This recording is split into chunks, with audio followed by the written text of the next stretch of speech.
बच्चों, कैसे हो? पढ़ाई हो रही है? नहीं हो रही है? क्या सर पढ़ रहे हैं? सॉलिड स्टेट कितने lecture? 3 lecture. How much we have done? We are doing the cubic system. We are doing the cubic system of crystals. उसमें हमें 3 तरह के यूनिट सेल पढ़ने होते हैं।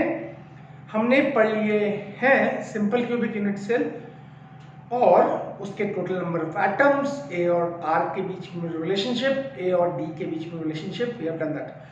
फिर उसके बाद हमने पढ़ा था body centred cubic unit cell, ठीक है। उसमें टोटल नंबर ऑफ एटम्स 2 याद है, ए और आर के बीच में relationship, R is equal to √3/4a, और ए और डी के बीच में रिलेशनशिप जहां पे डी को हम नियरेस्ट नेबर डिस्टेंस बोलते हैं, तो d is equal to √3a/2। ये हमने पढ़ लिया था। Now we are moving on to our third unit cell of cubic system, and the third unit cell is the face centred cubic unit cell. ठीक है बच्चों, तो face centred cubic unit cell में मैंने क्या लिखा हुआ देखो कि यहाँ पे क्या होगा, हर एटम एक कॉर्नर पे होगा। तो पहले बना देते हैं, ध्यान देंगे प्लीज, इस कंसेप्ट को सीखेंगे।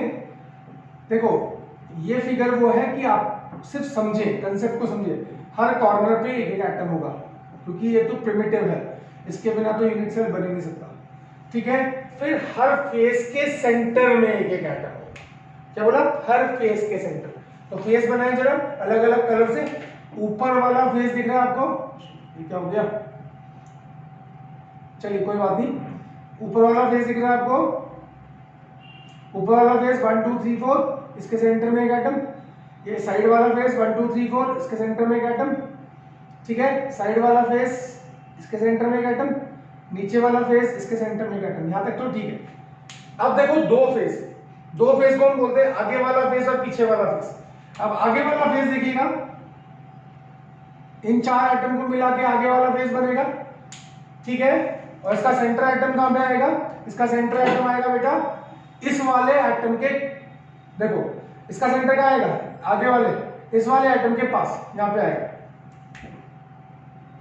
ठीक है।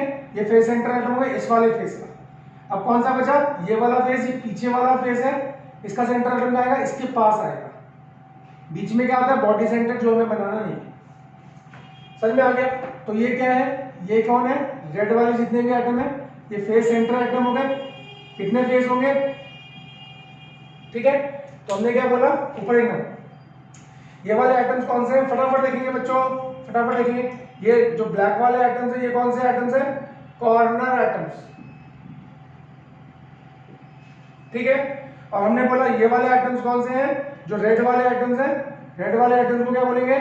फेस सेंटर्ड एटम, क्योंकि ये फेस के सेंटर पे है, ठीक है। अब क्या देखना, तो टोटल नंबर ऑफ फेसेस कितने होते हैं?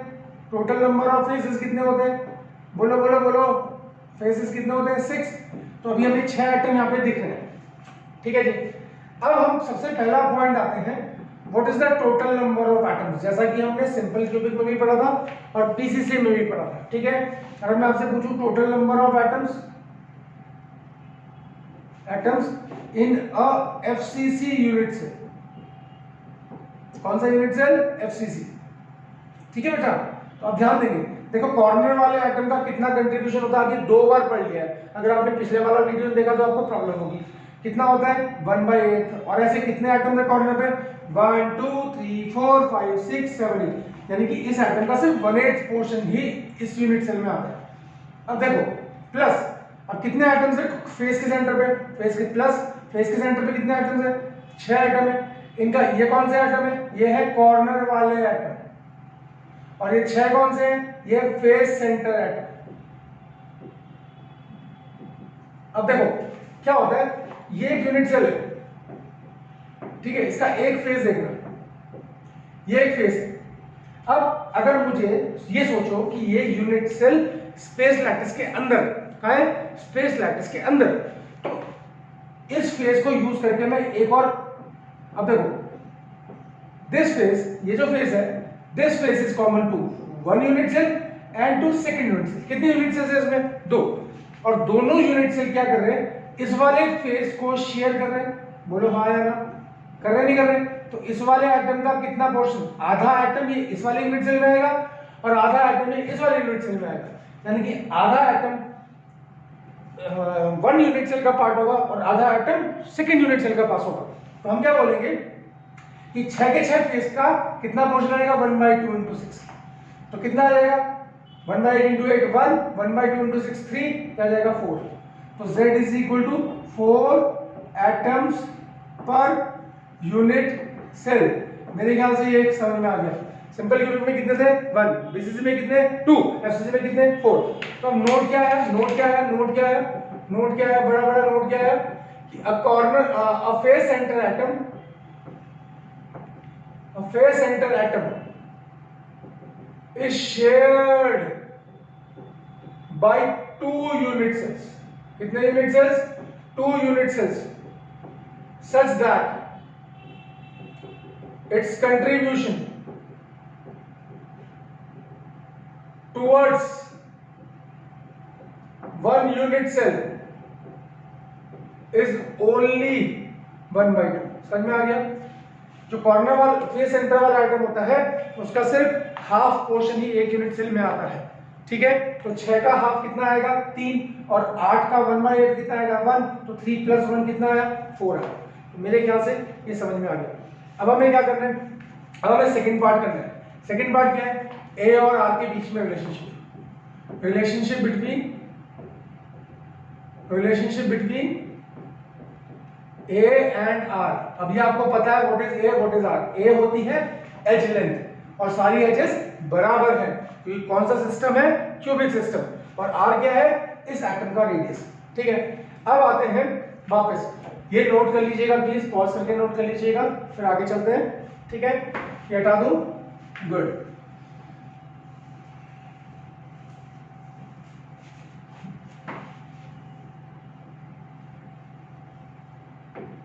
ठीक है। अब देखो बेटा क्या, ये मेरा एफसीसी यूनिट सेल है, ध्यान से समझना। ये कौन सा यूनिट सेल है, पहले सिंपल क्यूबिक बनाते हैं, ठीक है बच्चे, अच्छे से समझिएगा। सिंपल क्यूबिक यूनिट सेल, और ये मेरा कौन सा यूनिट सेल है, कंसेप्ट समझिएगा। ये कॉर्नर पे कॉर्नर पे कॉर्नर पे कॉर्नर पे कॉर्नर पे कॉर्नर पे कॉर्नर पे कॉर्नर पे, फिर हर फेस के सेंटर पे ये एफसीसी यूनिट सेल बन गया। अब सिर्फ फेस को देखो, किसको देखो, फेस को, सिर्फ फेस को देखना है, बाकी और किसी को नहीं देखना। इसका एक फेस पकड़ लेते हैं, ऊपर वाला फेस। ये सिंपल क्यूबिक यूनिट सेल है, ये सिंपल क्यूबिक है, ये एफसीसी है, ठीक है। इसका फेस हम ऊपर बनाते हैं, ऐसे बना दूं, यहाँ ऐसा डिजाइन है टेढ़ा। इसमें 4 एटम्स कैसे होंगे, ऐसे होंगे, ठीक है। और चारों के चारों एक दूसरे के क्या है, ये इसका नियरेस्ट नेबर है, ये इसका नियरेस्ट नेबर है, ये इसका नियरेस्ट नेबर है, ये इसका नियरेस्ट नेबर, ठीक है। अब इसके फेस को बनाएंगे।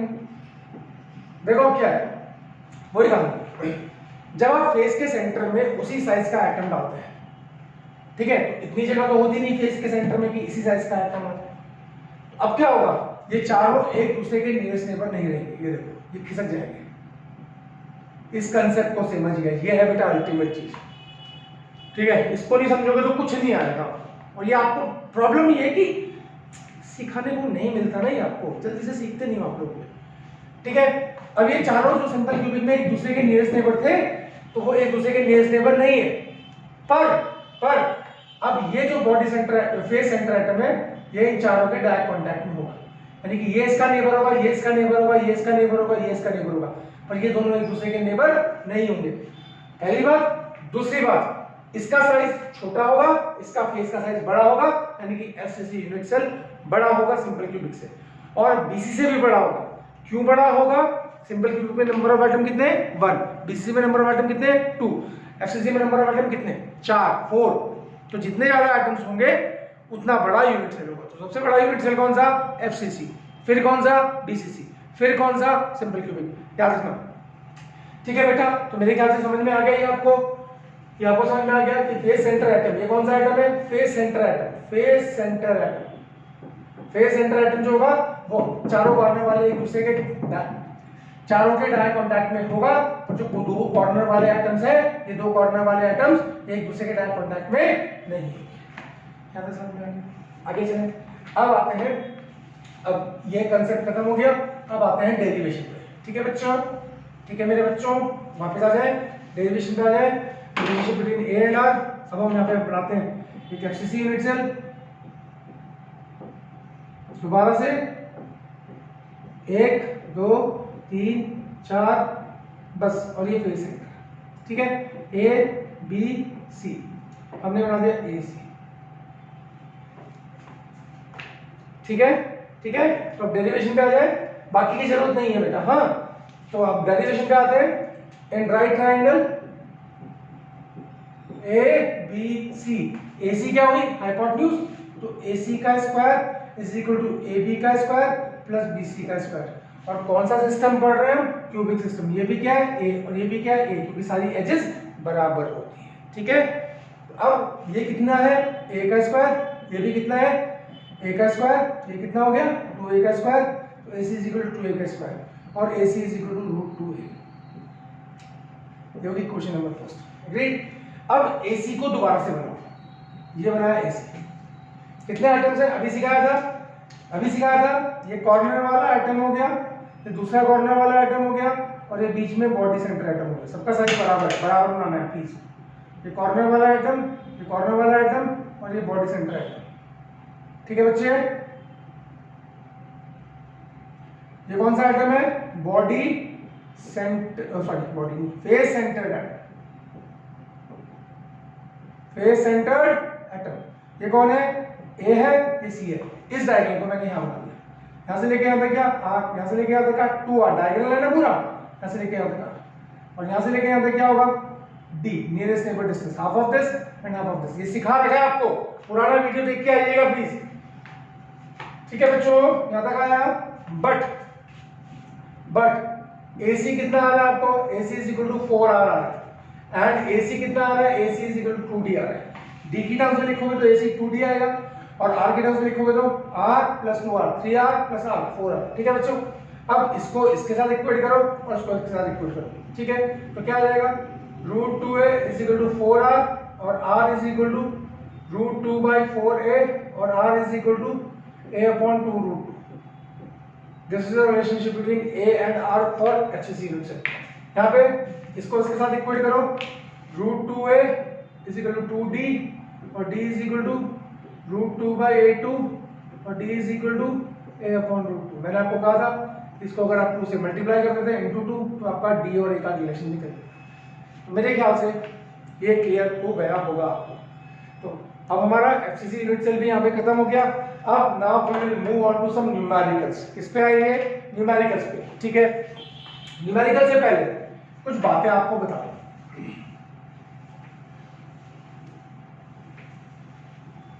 ठीक है, before we move on to numericals कुछ बातें कर लेते हैं और। ठीक है, ये हटा दूं, फेस सेंटर खत्म हो गया। ठीक है, इन अ क्यूबिक यूनिट सेल, जब हम क्यूबिक यूनिट सेल की बात कर रहे हैं तो पहला नंबर ऑफ फेस डायगोनल, या आप नोट कर लीजिएगा। फेस डायगोनल कितने होंगे भैया, कितने फेसेस होते हैं, कितने फेसेस होते हैं, फेस कितने होते हैं, कितने फेस है 1 2 3 4 5 6, और एक फेस पे कितने डायगोनल आएंगे, एक डायगोनल, दो डायगोनल, तो कितने हो गए 6 faces into 2 that is 12।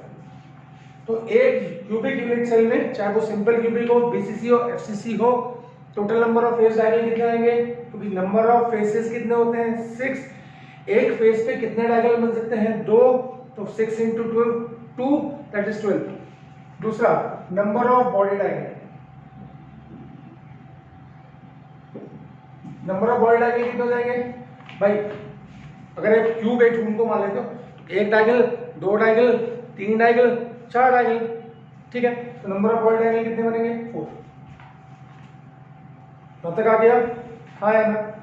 Now तीसरा इंपॉर्टेंट पॉइंट, तीसरा important point, contribution, contribution by a corner atom. अभी पढ़ा हमने, कॉर्नर एटम का कितना कंट्रीब्यूशन होता है, इसको डाल दें 1/8 contribution by a body centre atom. Body centre atom कितना होता है 1 contribution by a face centre atom. आपको पता है हमने बोला कितना होता है फेस के सेंटर वाला का कितना पार्ट एक यूनिट सेल में आता है, पढ़ा दिया हाफ। अब अगर मैं नई चीज बोलूं contribution by edge centre atom,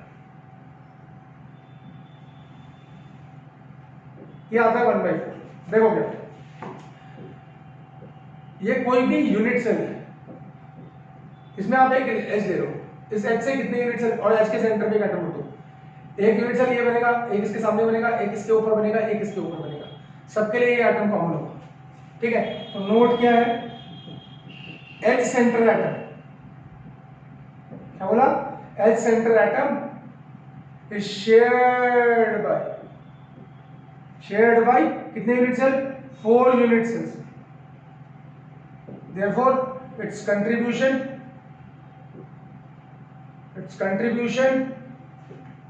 towards 1 unit cell is only 1/4। इसे लर्न कर लो बेटा, ये नया है। ठीक है, क्योंकि जब आप न्यूमेरिकल्स पढ़ेंगे तो फंस जाएंगे। ये note it down, now we will move on to the numericals. यहां तक आया समझ में, यहां तक आ गया, अब आते हैं न्यूमेरिकल्स पे। ठीक है बच्चों, चलो बेटा न्यूमेरिकल्स पे आ जाए।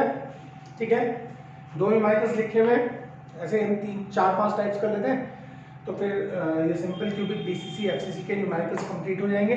ठीक है, क्वेश्चन पढ़िए पहले, क्या लिखा हुआ, a solid is made up of 2 atoms P and Q। एक सॉलिड 2 एटम से मिलकर बना हुआ है, एक एटम का नाम दे रखा है P, एक का नाम दे रखा है Q। P atoms are present at the corners. ठीक है, चलो बना लेते हैं। ठीक है, कितने कॉर्नर्स होते हैं, 8 कॉर्नर्स। यहाँ पे कौन प्रेजेंट है, P, यहाँ पे भी P, यहाँ पे भी P, यहाँ पे भी P, यहाँ पे भी P, यहाँ पे भी P है और यहाँ पे भी P है। ठीक है, तो P एटम्स हो गए भैया कॉर्नर्स पे, और Q eight the face centre. Q कहाँ पे, एक फेस, कितने होते हैं फेस, 6 फेसेस आती है, 1 2 3 4 5 एंड 6। ठीक है, तो अब हमें क्या निकालना है, मॉलिक्यूलर फॉर्मूला, बहुत इजी न्यूमेरिकल है। तो total number of P atoms कितने होंगे, देखो कैसे करते हैं, बच्चों वाले क्वेश्चन से, total number of P atoms कितने होंगे, कॉर्नर वाले का कितना पोर्शन एक यूनिट सेल में आता है, बताओ बताओ बताओ, 1/8। तो P एटम्स कितने होंगे, 1/8 इंटू 8 इज इक्वल टू कितना हो गया, 1 हो गया ना। ठीक है, और Q atoms, total number of Q atoms कितने होंगे, Q एटम्स कहाँ पे, फेस के सेंटर पे, और फेस के सेंटर वाले एटम का कितना पोर्शन एक यूनिट सेल में आता है, पढ़ा था हमने, 1/2। ऐसे कितने एटम्स हैं, 6, तो कितने हो गए, 3। तो मॉलिक्यूलर फॉर्मूला कितना हो गया, P कितने हैं 1, Q कितने हैं 3। दिस इज इजी है बेटा, मुश्किल नहीं है। अब इसने क्या बोला, P Q एंड R। ठीक है, क्वेश्चन नंबर नेक्स्ट, ये हो गया कंप्लीटेड। अब इसने बोला, ऑल्दो ये थोड़ा सा मुश्किल है बनाना, और फिर भी कोशिश करते हैं। ठीक है, P Q एंड R। अब ये बात करो कि P एटम्स कहाँ पे प्रेजेंट है, कॉर्नर्स पे। P कहाँ पे प्रेजेंट है, कॉर्नर्स पे। चलो बनाते हैं, देखी जाएगी। P एटम्स कॉर्नर, कितने कॉर्नर होते हैं, 8। P P P P, 4 हो गए, 5 6 7 एंड 8। ठीक है, Q atom are present at the face centres. Q atom कहाँ पे हो गए, Q कितने फेस होते हैं, 2 3 4 5 और 6।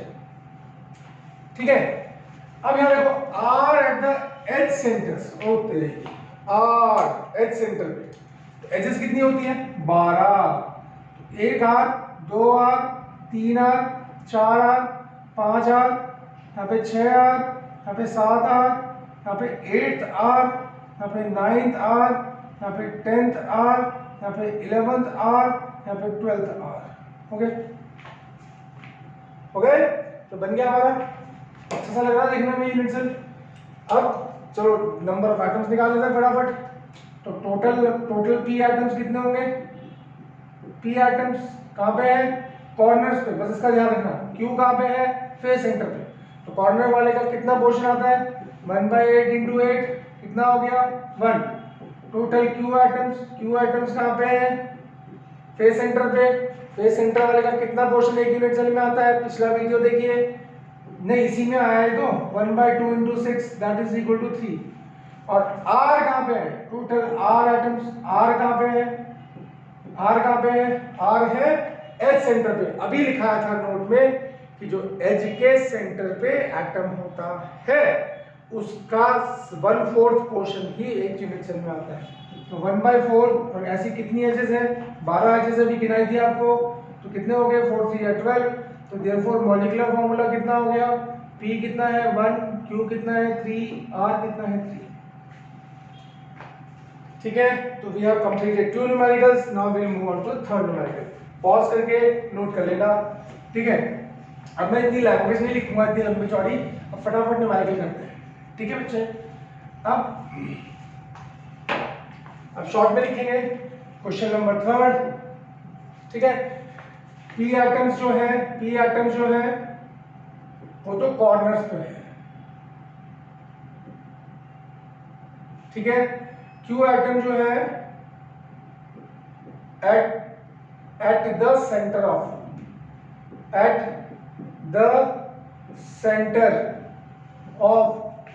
Alternate faces. देखो क्या लिखा, alternate faces.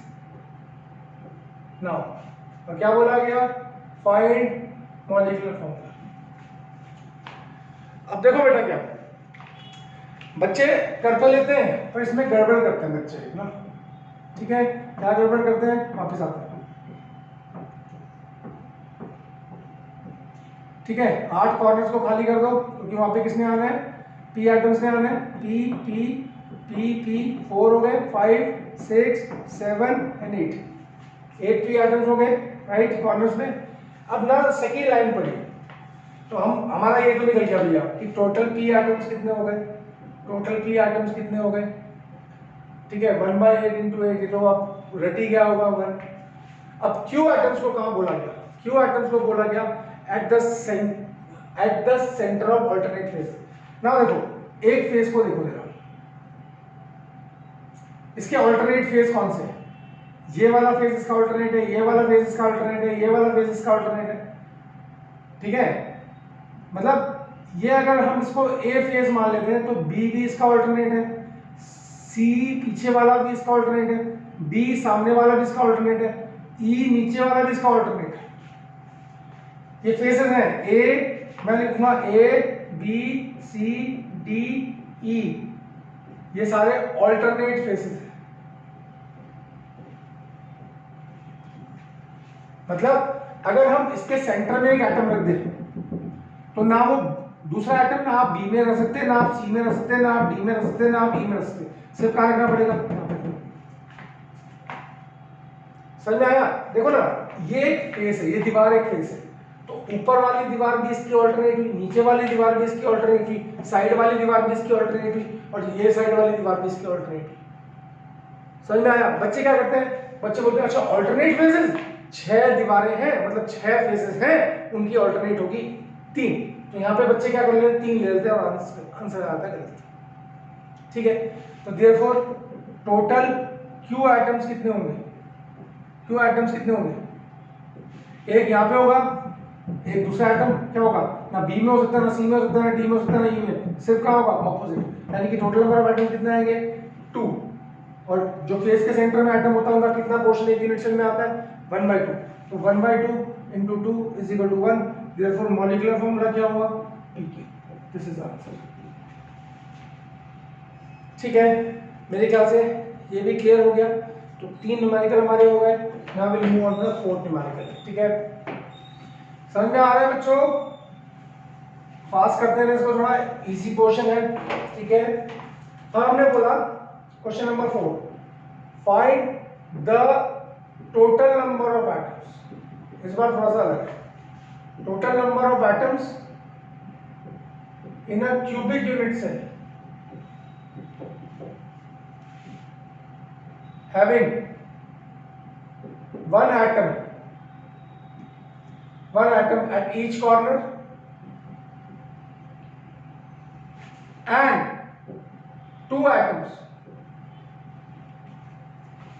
On each body diagonal.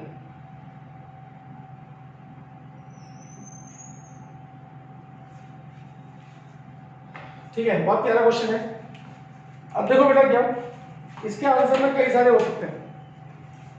इसका आंसर 1 भी हो सकता है, इसका आंसर 3 भी हो सकता है, इसका आंसर 9 भी हो सकता है। ठीक है, अब आप बोलोगे सर इतने सारे आंसर हो सकते हैं 1, 3, 9, तो कौन सा आंसर सही है? तो मेरे हिसाब से जो आंसर सही है मैं उसी को करूंगा। वापिस आ जाइए, उसने क्या बोला कि क्यूबिक यूनिट सेल है। ठीक है भैया, क्यूबिक है, ये नहीं बोला हमें सिंपल क्यूबिक है, बीसीसी एफसीसी, बस क्यूबिक बोला, तो हम सिंपल क्यूबिक बोले। हर एटम, हर कॉर्नर पे एक एक एटम है, 1 2 3 4 5 6 7 एंड 8। ठीक है, अब देखो कितने बॉडी डायगोनल होते हैं। अभी आपको लिखा है नंबर ऑफ बॉडी डायगोनल 4 होते हैं।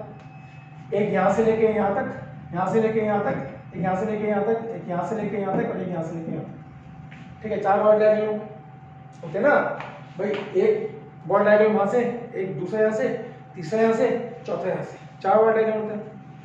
तो अब देखो क्या है, हर बॉडी डायगोनल पे अगर आप 2 एटम रख दोगे तो इसके अंदर कितने एटम और रखने पड़ेंगे आपको? कितने बॉडी डायगोनल? 4। और हर बॉडी डायगोनल पे अगर आप 2-2 एटम रख दोगे, ठीक है, तो कितने एटम इसके अंदर आ जाएंगे? 8। ठीक है ना? तो total number of atoms at corners कितने हो जाएंगे? 1/8 into 8 is equal to 1। ठीक है, and total number of atoms at body diagonal कितने हो जाएंगे?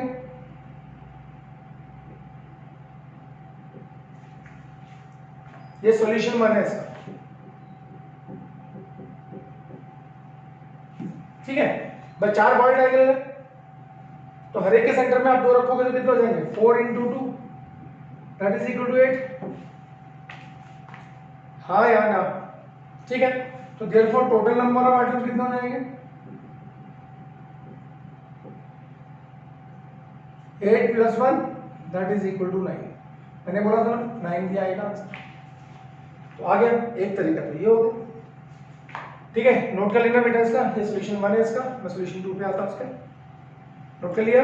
चलिए अब देखो बेटा क्या इसका सॉल्यूशन सेकंड क्या है। ठीक है, आप दोनों कर सकते हैं, गलती कोई नहीं होगी। Solution 2, since a diagonal starts from a corner and ends up at another corner। एक बॉडी डायगोनल यहां से स्टार्ट होगा, चलो हम ये वाला लेते हैं, छोटा वाला बॉडी डायगोनल ये वाला लेते हैं। ठीक है, एक कॉर्नर से स्टार्ट होगा और दूसरे कॉर्नर पे जाएगा, तो therefore 2 atoms present at corners are also present on body diagonals। तो हम ये बोल सकते हैं भैया कि 2 एटम कॉर्नर पे है वो बॉडी डायगोनल पे भी 2 है। अगर हम इस क्वेश्चन को इस तरह से लें, भाई ये तो बोला ना कि ये तो नहीं बोला गया कि भैया सेंटर पे रखना है बॉडी डायगोनल पे, ये तो नहीं बोला है ना कि भैया एक कॉर्नर से दूसरे कॉर्नर पे, एक यहां से शुरू होगा बॉडी डायगोनल यहां पे खत्म होगा, या यहां से शुरू होगा यहां पे खत्म होगा। तो जो एटम कॉर्नर पे है, क्योंकि कॉर्नर पे तो बोला ही गया है, जो एटम कॉर्नर पे होंगे वो बॉडी डायगोनल पे भी होंगे। तो therefore total number of atom कितने आ जाएंगे? टोटल नंबर ऑफ एटम्स कितने आ जाएंगे? 1/8 into 8 that is equal to 1। तो आंसर क्या हो गया? 1। ठीक है, अगर आप अलग से एटम रखते हो तो आंसर आएगा 9। तो अगर आप ये बोलो कि भैया बॉडी डायगोनल पे बोला हुआ कि 2 एटम आएंगे, तो आप बोलोगे एक कॉर्नर से बॉडी डायगोनल शुरू होगा, दूसरे कॉर्नर पे जाएगा, तो जो एटम कॉर्नर पे होंगे वो बॉडी डायगोनल पे। ठीक है। अगर आप मेरे से पूछो कौन सा आंसर ज्यादा सही है, तो ये वाला ज्यादा सही है। क्यों? क्योंकि बेटा यूनिट सेल के अंदर इतनी जगह नहीं होती कि आप 8 एटम अलग से प्लेस कर सको। सोचो, इमेजिन करो अपने आप, दिमाग दौड़ाओ। समझ में आया? 8 एटम अलग से पुट करना इम्पॉसिबल है, ठीक है। तो प्रैक्टिकली कौन सा पॉसिबल है? ठीक है, समझ में आया? ठीक है, तो मेरे ख्याल से ये समझ में आ गया होगा, ठीक है। ठीक, आगे चले, इसमें कोई प्रॉब्लम? खत्म हो गया? चलिए, तो आज इसको यहीं पे खत्म करते हैं। नेक्स्ट वीडियो में लेक्चर नंबर 5 में हम क्या करेंगे, हम पढ़ेंगे हम पैकिंग फ्रैक्शन। पैकिंग फ्रैक्शन क्या होता है, तो अगले वीडियो में हम बनाएंगे पैकिंग फ्रैक्शन। तो अभी हमने क्या कर लिया, अब हमारा पूरी तरह से simple cubic, BCC, FCC unit cell खत्म हो गया। नेक्स्ट वीडियो में हम पैकिंग फ्रैक्शन पढ़ेंगे और फिर पैकिंग पढ़ेंगे, ठीक है बच्चों? ठीक है, थैंक यू सो मच, और पढ़ते रहिए और क्वेश्चन पूछते रहिए, ठीक है बच्चों? आगे चलते हैं।